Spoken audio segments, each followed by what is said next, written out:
और फिर ऐसा ना देखो, वो तो ये है कि यहाँ पे 2-4 लोग आपके जितने एक्टिव थे उसके माध्यम से हम यहाँ तक पहुँचे। पर मैं आपको ये बताना चाहूँगी कि अल्मोड़ा में ऑफिस है, सिर्फ अगर 2 देखिए कर्मचारियों की भी कम नहीं है, सिर्फ 2 कर्मचारी कार्यरत हैं, तो आप हर जगह हर क्षेत्र में नहीं पहुँच सकते, हर जगह आप नहीं उपलब्ध हो सकते। सर बताइए, हमारी भी अपनी मजबूरी है, हमने ये इलाका नहीं देखा था। अगर जोशी जी हमारे पास नहीं आते तो शायद आज ये प्रोग्राम यहाँ पे नहीं होता। सही मैं सही बता रही हूँ, क्योंकि अगर आप मतलब हम तो आपके पास आए ये बड़ी बात नहीं है, लेकिन आप हमारे पास आओ ना, ये बड़ी बात है। आप डिपार्ट हमको पता ही नहीं है कि सरकार क्या कर रही है, सरकार की योजनाएं क्या हैं, कहाँ से हमें फायदा मिल सकता है, तो वो तो फिर हमारा ही पिछड़ापन रहेगा। क्यों तो सरकार क्या नहीं कर रही है ना। और हम लोग भी क्या है भैया, जो आदमी एक्टिव होगा तो हम भी उसी के संपर्क में आते हैं। आप फायदा नहीं ले पा रहे ना। मुझे ऐसे नहीं है कि सरकार कोई चीज़ नहीं कर रही है, और सरकार हर जगह हर घर पे नहीं कर रही है। तो उसके अलावा भी अगर आप पूछना चाहते हो मुझसे तो मैं आपको बता सकती हूँ। अगर आपके मन में कुछ भी ऐसा सवाल चल रहा है कि हम कैसे कोई चीज़ करेंगे, क्या ये था पहले हमारे वहाँ पे सॉइल टेस्टिंग होती थी कि यहाँ पे कौन सी हर्बल सबसे बढ़िया हो गई है। बताओ, सॉइल टेस्टिंग तो सर आपने कृषि विभाग से करवा सकते हैं, भूमि सर्वेक्षण में होगा। डिपार्टमेंट अलग अलग हैं, आप अपनी वो लेके जाइए, मिट्टी लेके जाइए, वो आपको बता देंगे। रानीखेत में हो जाती है, कृषि विभाग वाले करते हैं इस काम को। भवाली पे भी है, बल्कि एक वो वहाँ पे मृदा परीक्षण करके ना, वहाँ पे भी हो जाता है। और लेकिन एक बार बताओ, तेजपात और ये बड़ी इलायची के लिए ना कोई सॉइल टेस्टिंग की भी जरूरत नहीं, क्योंकि तेजपात तो इसमें जंगली पौधा ही तो है। आप देखो आंवला, रीठा, ये सब क्या पहले जंगल में ही हुआ करता था, हो जाता है ना सर। कभी ऐसा तो नहीं हुआ कि हमारे वहाँ पे नहीं हुआ। हमारी क्लाइमेट ही, ये तो उत्तराखंड तो है ही औषधि प्रदेश है ना, तो यहाँ तो आप कुछ भी लगाओगे। आप सफेद चंदन आप लगाना चाहते, सफेद चंदन की खेती करिए, बिल्कुल होगा। ये जिनके वहाँ हो सकता तो 10-15-20 पेड़ हमको भी चाहिए, हम लगा देंगे। बिल्कुल, हमने एक बार आंवला लगाया। हाँ तो बिल्कुल बताओ, आंवले का लगाओ। हाँ आए ना, बहुत बड़ा सब चीज लगा। हाँ बिल्कुल बिल्कुल बिल्कुल, चंदन लगा लीजिए, बड़ी इलायची लगा लीजिए। अरे कुछ आप एक बताए है ना, नहीं बताओ, आप जनप्रतिनिधि हैं, आपने खुद को लगाना है, आपने लोगों को प्रेरित करना है। आप जनप्रतिनिधि हैं तो आपको प्रेरित करना है। मैं लाया ना, भगवान से चंदन का पेड़ है वो आई नहीं, तो आप इनसे संपर्क कर लीजिए। क्यों, हम इन्हीं के वहाँ से उठा के आपको दे देंगे पैसे में, बस। क्यों, हम तो कहते हैं दूसरी नर्सरी से भी नहीं लाएंगे, हम इन्हीं के वहाँ से खरीद के आपको दे देंगे। डिपार्टमेंट का क्या काम है, डिपार्टमेंट खरीद तो रहा है। तेजपात और बड़ी इलायची तो ऐसा है कि हम लोगों की अपनी नर्सरी में उपलब्ध रहता है, आंवला, रीठा। लेकिन अगर चंदन नहीं मिल रहा, यहाँ फॉरेस्ट से खरीदेंगे नहीं चंदन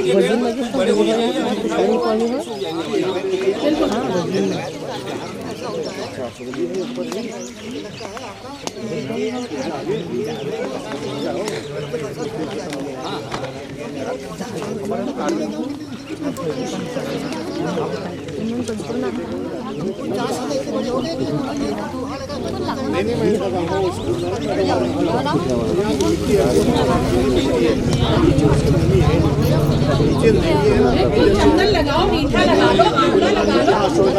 एक व्यक्ति अगर ये सब चीजें 10-10 पेड़ भी लगाएगा ना, तो 10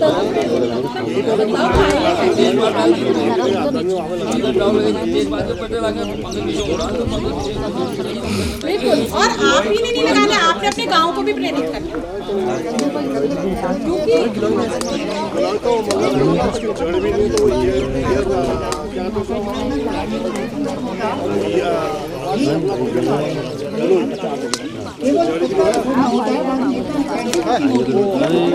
कब आएंगे?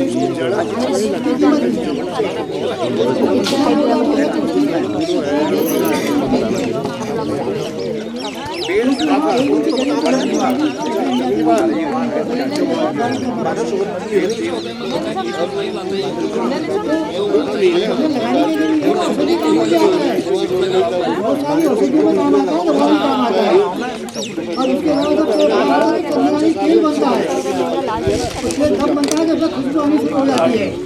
और वो शुरू कहाँ से होती है, जड़ से होती है। धीरे धीरे धीरे धीरे उसमें पत्ता आता है। जब कहीं कहीं 50 साल का चंदन का पेड़ हो जाए तब वो जाके कि शाखों तक वो पहुँचेगा जब पहुँचेगा तो सब तक सीधा का हो जाएगा। तो जब शाखों पहुँचेगा तो ये सांस टूटी उसी शुरू कर जाएगी। ये चलने का नियम है सर। सर आप लगा के जाएंगे तो आप लगाइए और अपने बच्चों बेटों के लिए यहाँ पे तो आम का लगाता है पेड़, भैया बूबू लगाता है, नाती खाता है, बेटे को भी नहीं देता। अभी अब तो नई टेक्निक आ गई है। पहले बीजू का होता था ना, बहुत सारी फल देता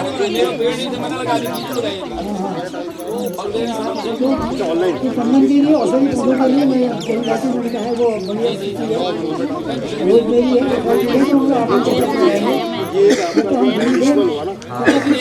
सर एक बात मैं आपको कहना चाहता हूँ, हमारे यहाँ के जो जड़ी बूटियाँ सब समाप्त हो गई हैं। इसका कारण क्या है? मैं बताता हूँ आपको, मैं बताऊँगा फिर कारण क्या है? हाँ बताइए क्या कारण है? रावण मारा गया था राम के द्वारा। वो तो ठीक हो गया। ये बोले रावण बात करो तो अब मैं बता रहा हूँ, इतनी रावण बात कर रहा हूँ, मैं यहीं ला रहा हूँ, उदाहरण वहाँ का दे रहा हूँ। आप कहिए सब ठीक है। तो अब तो था 10 रावण, एक पैदा हो गया 7 रावण, इसे 100 होते दिखने देखो जब देखो 100 मुख। उसने कहा मैं जब फैलूंगा ना तो मैं बृहस्पतियों के रूप में फैलूंगा और तुमको खाने में नहीं दूंगा, तुम्हारे खेत पे भी नहीं होगा।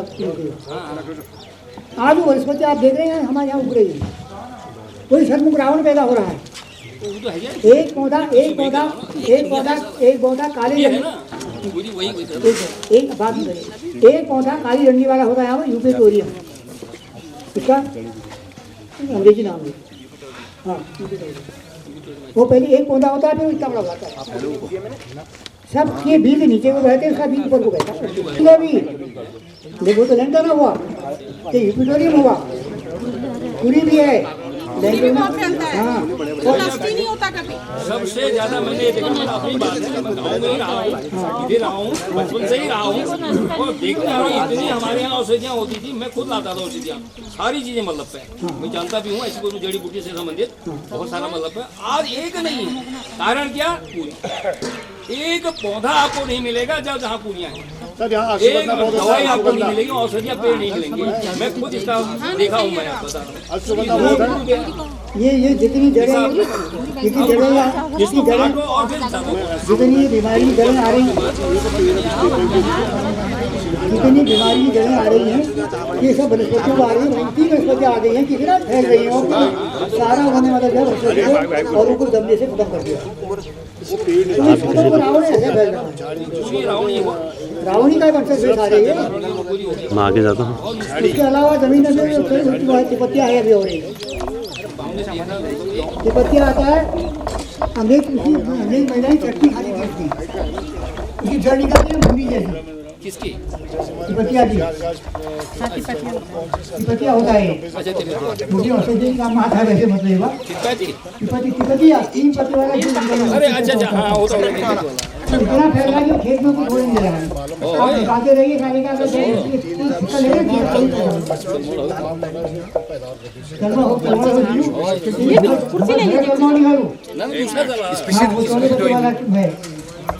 उसको कहते हैं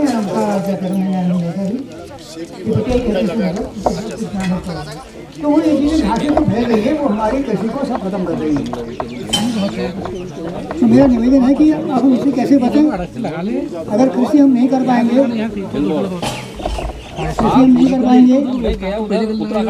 तो हमारा जीवन तो ऐसे ही मतलब हो जाएगा। भीम बता इतना बेचा साहब, उन्होंने मैं हैरान हो गया। मैं इसके अलावा मैं निवेदन करना चाहूँगा कि हमारी जो संस्कृति है वो कैसे बचे, हमारे जो महत्वपूर्ण जो है स्थान है वो कैसे बचे। मेरा एक अभियान चल रहा है, साथी जी आप कृपया बैठ जाइए। हाँ खड़े हो गए, आप बताइए क्या है। अजय मैं भी कहना तो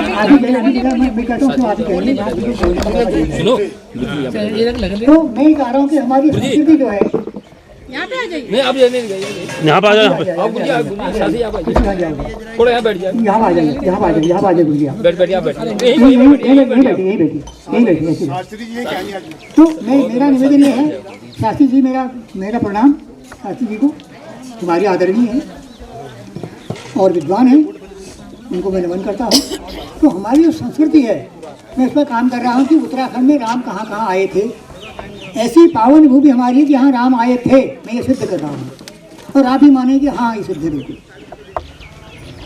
अब देखिए, विश्वामित्र जी वाल्मीकि रामायण में कहते हैं, जब यहाँ रामलीला होती है तो दशरथ जी के पास विश्वामित्र जाते हैं राम लक्ष्मण को मांगने के लिए कि मुझे राक्षस सता रहे हैं, आप इनको भेजिए। तो वह तो आनाकानी करते हैं। वशिष्ठ जी कहते हैं वो ले आते हैं उनको। वो कहाँ लाते हैं? वो कहते हैं विश्वामित्र, जब उन्होंने वहाँ सरयू पार की तो उन्हें सारी विद्या दे करके वो आते हैं। वो कहते हैं मेरी बहन सत्यवती ऋषि मुनि को ब्याही गई थी और हम तब बिहार के किसी स्थान में नाम में भूल गए, वहाँ रहते थे और मेरा परिवार भी, मैं तो राजा था तो उसके कुछ दूरी पर मेरा परिवार भी निवास करता था। तो मेरी बहन सत्यवती जो है वो ससरी स्वर्ग चली गई। तो उसने देखा कि यहाँ तो मेरी से पुरुष भी आ रहे हैं, स्त्रियाँ भी आ रही हैं और जितने स्वर्ग जा रहे हैं फिर नीचे वही गिर रहे हैं।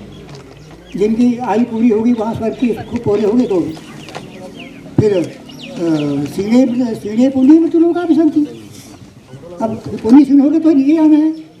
तो सत्यवती कहती है मैं ऐसा क्यों करूँ, मैं भगवान श्री हरि के शरण चल जाती हूँ और मैं जल बन कर, ये कोसी नदी बनती है। वो बताइए कोसी नदी कहाँ है, ये ज्ञात नहीं किसी को।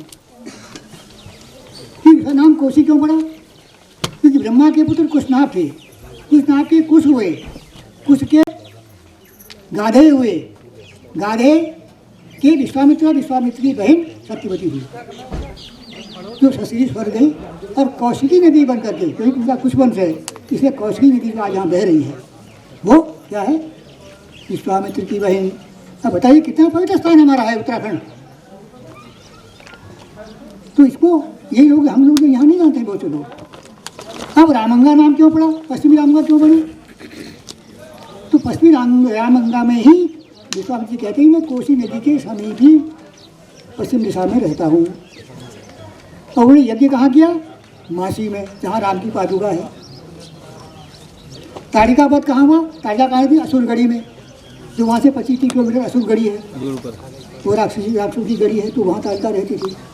और मारी गई कहाँ गई? रामचंद्र के पाँव के नजदीक पार क्याड़ गाँव है। क्याड़ गाँव का नाम क्यों पड़ा होगा? दीपाकोट के पास दीपाकोट नाम क्यों पड़ा? तो ये बड़ी रहस्य की चीज़ें हैं। दीपाकोट का मतलब कि विश्वामित्र जी का तपस्थली थी और जहाँ अखंड दीप जला रहता था। और कोई साहस वधा करो तो राक्षस तंग करते थे, उसमें तो थे ही रावण के अनुसार। तो उत्तराखंड में थे वहाँ, क्योंकि उन्हें तो देवताओं को जो भोग लगता है वो उनको प्राप्त करना है, करने ही नहीं देना है, ताकि वो देवता दुर्लभ हो और स्वर्ग में हमारा शासन चले। राक्षसों की दुर्गति रही पहले भी। आपने सारे तो सब आप काशी के मौसम सुने ही होंगे सारे, आप देवी भागवत हो, कोई भी पुराण हो, कथा पुराण हो, तो यही बताते हैं। तो राम यहाँ आए तो मासी में उन्होंने पहले जो है विश्वामित्र की यज्ञ की रक्षा करने के बाद दुग्धा टोली से पश्चिमी रामगंगा, क्योंकि इस पर रामगंगा तो पहले भी थी, होगी, ऐसा तो नहीं कि पहले गंगा नहीं थी। लेकिन जनक राज्य में जब महान आकाल पड़ा और जब जनक जी ने अपने खेत में हल चला करके सीता जी की उत्पत्ति की, तब वर्षा हुई। और राम जी उससे पहले उत्पन्न हो गए थे, जो आप जानते हैं विवाह में गए। तो यहाँ से जो है यहाँ आकर के पश्चिमी रामगंगा उदय करने के बाद, कोसी का उदय करने के बाद, गोमती का उदय करने के बाद सरयू में गए। सरयू को तो वशिष्ठ महाराज जी पहले तपस्या करके पहले अयोध्या ले गए थे। वहाँ जाकर के आगे नामिक निकले। नामिक से उन्होंने नामिक हिमनद से, नामिक का बहुत बड़ा गांव है, वहाँ कहते 80-90 वहाँ से आज भी मौजूद है। तो नामिक से उन्होंने जो है मतलब पूर्वी रामगंगा का अवतरण किया और रामेश्वर में उसका संगम किया, जो आदि रामेश्वर है पहले। उसके बाद सीता हरण के बाद रामेश्वर जो है फिर वो लंका में बना। तो ये है मेरा कहते मैं यहाँ की कहानी बातें में करेंगे। राम यहाँ आए थे, मैं ये प्रमाण कर रहा हूँ। वो इटलेश्वर महादेव का इतना बड़ा महादेव है, सिद्धेश्वर देखिए, मैं यहाँ की बात कर रहा हूँ अभी। वो उनका नाम क्या था? बालीदर के पिताजी का नाम क्या था जिन्होंने यहाँ पर गए? सिद्धेश्वर भवानीधर, भवानीधर नाम था ना भाई। तो भवानीधर जी वो बेटा भी लगते शायद, मैं जान रहा हूँ। उनकी मिठाई की दुकान थी यहाँ कहीं, मिठाई दुकान से ना। हाँ, तो मैं नाम भूला हूँ, मुझे भवानीधर मालूम होगा, मैं आज भी नहीं करता। चलो जो भवानी दत्त जी को जब सपना में तो इसलिए सर महादेव का, जबकि वो उससे ही पुराना होगा।